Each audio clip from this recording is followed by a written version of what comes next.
Hey guys, and welcome back to Susan Shares. Well, look who I have. Who came to town but Megan Kufal. Hey Megan. Hi. I'm so glad to be here. I love you. I love you too. It has been so long since you've done a Susan Shares. It has. It's time I'm back. It is. I bet it's been 2 years. But anyway. Shady's back. I'm just kidding. We are going to be talking today about actually finding your safe person. Mm-hmm. It's so important to It is have so a safe important. person.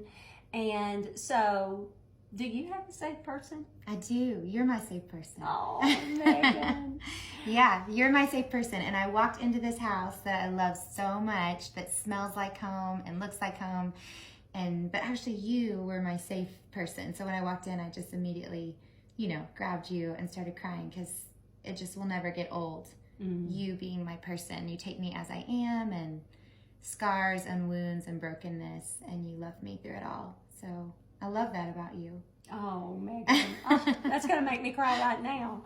But that's exactly what happened when she walked in. And Megan, a little backstory, is lived here for how long? In Woodville? 16 years. 16 years. And now she lives in San Antonio, Texas. And you've been there for how long?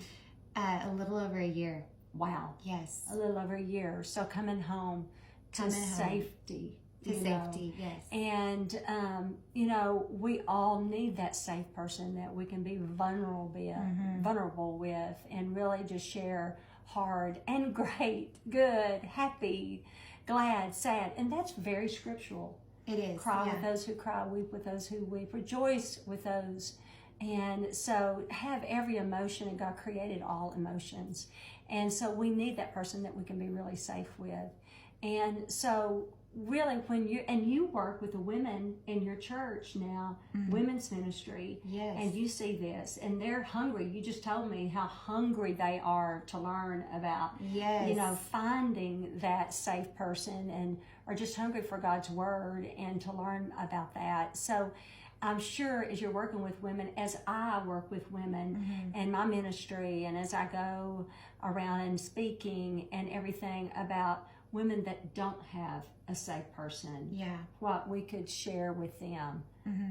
About when you don't have someone. And we said earlier, when we were talking about this, that obviously go to God and share it with God. And I think just begin to pray that God would reveal that safe place with you. Someone that listens and takes it, doesn't, take it outside of your circle, leaves it between the two of you, but will obviously put you before God and pray for you. And that's a tough person to find. But when you find it, it's such a sweet thing. But until then, it's the connection of just telling God. He knows the desires of your heart, and telling him that you're looking for that to find someone. And I love that no matter the miles between you and I, you'll always be my safe place. So it's kind of like when you find that person, when God gives you that person, that will remain your steady. That will remain your same.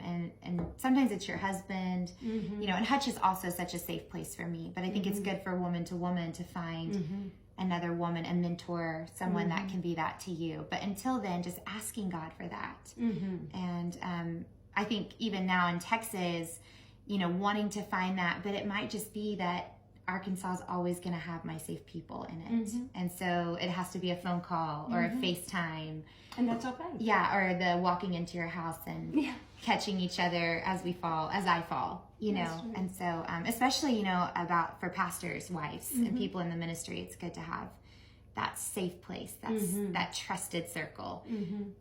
But obviously, God is the most important, and just laying it before him, surrendering it to him. I totally agree. And, that prompted me to think of Psalm 139. In Psalm 139, it says, I already know what's on your tongue before you say it. So to me, that implies be completely vulnerable, be completely honest before me, and say whatever you want to say. Listen, you cannot shock God.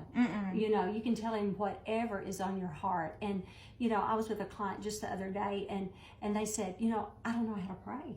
I really don't know how to pray. And there's this kind of theory that is called empty chair. And yes, so- I've actually used that. Have you? And so, isn't it cool? It's cool. Just pretend that Jesus is in Sitting the across chair. from you. Even like Just physically right get across. a chair, pull it up. Put it in front of you. I've done it before. I've shared that with early. students, yes. And just pretend he's sitting in that chair across from you and just began talking like it's your person. Yes. Like it's your safer, like you will not find anybody safer than Jesus.